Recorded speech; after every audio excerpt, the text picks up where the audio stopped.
بسم اللہ الرحمن الرحیم۔ شروع اللہ کا نام لے کر جو بڑا مہربان نہایت رحم والا ہے۔ الف لام میم۔ اس میں کچھ شک نہیں کہ اس کتاب کا نازل کیا جانا تمام جہانوں کے پروردگار کی طرف سے ہے۔ کیا یہ لوگ یہ کہتے ہیں کہ پیغمبر نے اس کو از خود بنا لیا ہے؟ نہیں، بلکہ وہ تمہارے پروردگار کی طرف سے برحق ہے، تاکہ تم ان لوگوں کو ہدایت کرو جن کے پاس تم سے پہلے کوئی ہدایت کرنے والا نہیں آیا، تاکہ یہ رستے پر چلیں۔ اللہ ہی تو ہے جس نے آسمانوں اور زمین کو اور جو چیزیں ان دونوں میں ہیں سب کو 6 دن میں پیدا کیا، پھر عرش پر جلوہ افروز ہوا۔ اس کے سوا تمہارا نہ کوئی دوست ہے اور نہ سفارش کرنے والا۔ کیا تم نصیحت حاصل نہیں کرتے؟ وہی آسمان سے زمین تک کے ہر کام کا انتظام کرتا ہے، پھر ہر کام ایک روز جس کی مقدار تمہارے شمار کے مطابق 1000 برس ہوگی اس کی طرف رجوع کرے گا۔ اسی شان کا ہے وہ خالق جو پوشیدہ اور ظاہر کا جاننے والا ہے، غالب ہے، بڑا مہربان ہے۔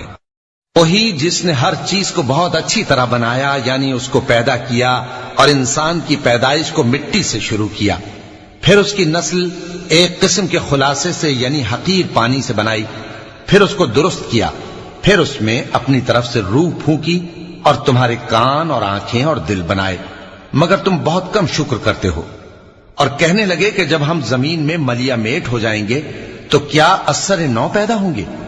حقیقت یہ ہے کہ یہ لوگ اپنے پروردگار کے سامنے جانے ہی کے قائل نہیں۔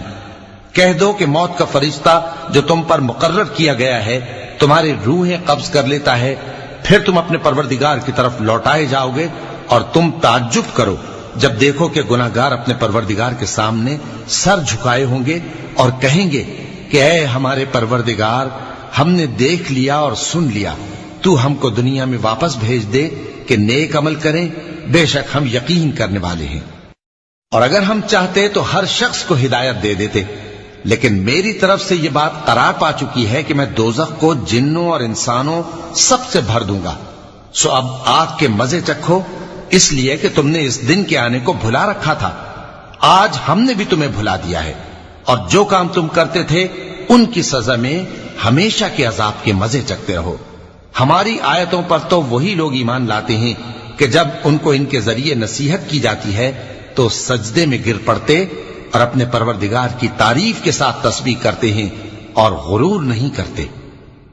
چونکہ آیت سجدہ تلاوت کی گئی ہے لہذا سامعین پر سجدہ واجب ہے۔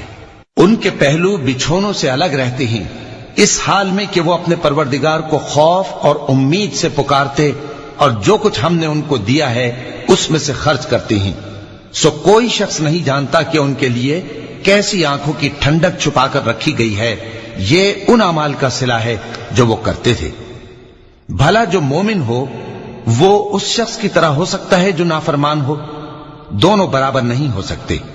جو لوگ ایمان لائے اور نیک عمل کرتے رہے ان کے رہنے کے لیے باغ ہیں، یہ مہمانی ان کاموں کی جزا ہے جو وہ کرتے تھے، اور جنہوں نے نافرمانی کی ان کے رہنے کے لیے دوزخ ہے۔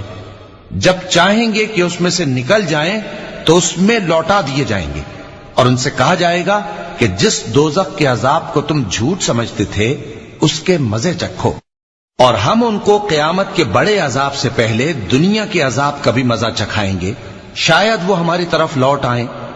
اور اس شخص سے بڑھ کر ظالم کون جس کو اس کے پروردگار کی آیتوں سے نصیحت کی جائے تو وہ ان سے منہ پھیر لے۔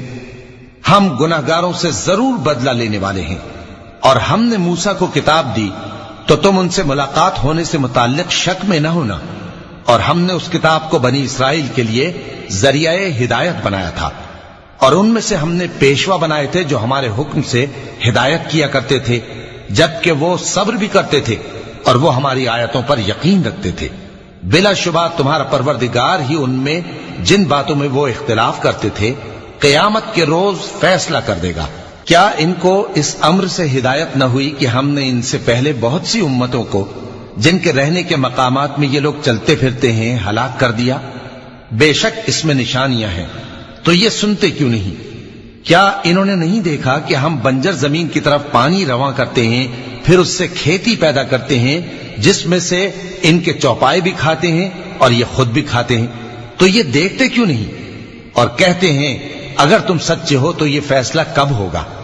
کہہ دو کہ فیصلے کے دن کافروں کو ان کا ایمان لانا کچھ بھی فائدہ نہ دے گا اور نہ ان کو مہلت دی جائے گی، تو ان سے منہ پھیر لو اور انتظار کرو، یہ بھی انتظار کر رہے ہیں۔ صدق اللہ العظیم۔